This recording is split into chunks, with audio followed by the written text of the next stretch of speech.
And then once we've begun the work to be part of improving the social systems that exist, we need to make a plan for how to make it sustainable for the long run. Change doesn't happen overnight. It truly takes time. Hello, and welcome to the Connect podcast. This show is all about helping you connect to your soul's calling so you can take action on it. Because the sweetest success is a blend of discovering your purpose with the inner drive to bring it to life. I'm Sheila Botelho, health coach, lifestyle entrepreneur, and mom of two, best known for my online wellness programs, mentoring, and self-love passion. Listen in for inspiring interviews, solo chats, and Q&A sessions that will move you past overwhelm towards what lights you up. Stop accepting good enough and go for your version of great in your health, business, and relationships. Let's get started. Hey there, how are you feeling this week? With all that's going on in the world, it's easy to get caught up in many different emotions about things that we can't control. Have you found this happening to you? I believe it's important to take a stand for the ideas that uplift and improve the lives of others, especially the marginalized. Raising your voice and taking action for more equality, opportunity, and quality of life for our brothers and sisters is a critical mission.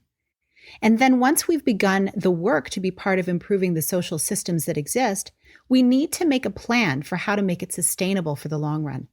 Change doesn't happen overnight. It truly takes time. Making a plan for how you will continue to be a part of the change for a better world is how the world continues to move forward and the work gets done. Burnout is far too common. This year has been a year, hasn't it? It's shown us that there's work to be done, and it feels like a lot. It can feel impossible to believe that the actions you're taking are making a positive impact at all. And yet, they can. They are. Often you don't see the results of the work that you put in until later, and then it all starts to happen. Here are a couple of examples of times when you seem to be doing futile work and the results show up later. A new workout. Ever decided to ramp up leg day and feel amazing throughout the sets, and then even the next day you feel pretty good? Then you wake up on day 3 and you can barely walk. Delayed response to work done in the past. Eventually, you can do the same workout with no pain, and that's how you know you need to up-level again. Then there's the example of helping a baby fall asleep.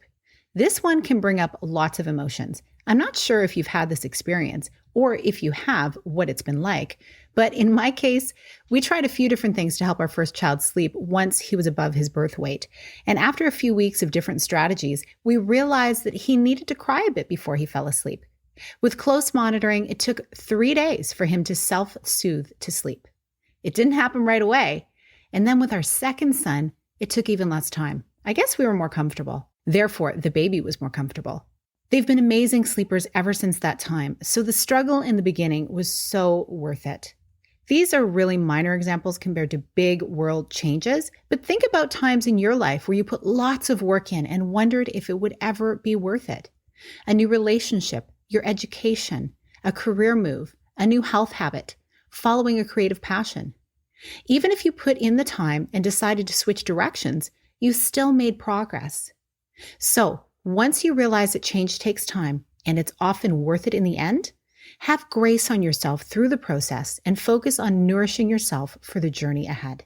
It all comes back to self-care, setting up those daily practices that give you the beautiful fuel you need to keep going with kindness and tenacity, love and courage. What fills you up the most? Do you have a few consistent go-tos for your self-care? Or does life's agenda drag you from one task to the next?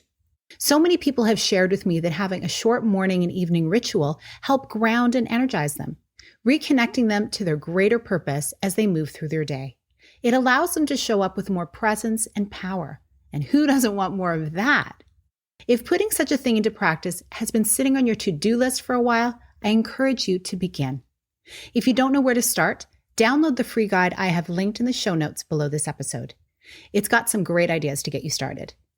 You have so much to give to the world, and your voice matters. So does your health and well-being. You can accomplish so much more when you've filled yourself up first.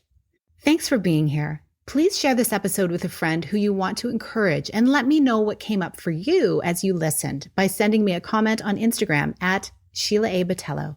I'd love to hear your insights, and I'm cheering you on. I hope you have an amazing week. Big blessings. Thank you so much for being here with me on the Connect podcast.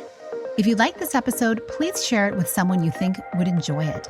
Also, if you head over to iTunes to leave a review, I'd be so grateful. Let us know what your favorite parts were and what you'd like to hear more of. It will help us have a greater impact, elevating many more people to grow and succeed together. See you next time.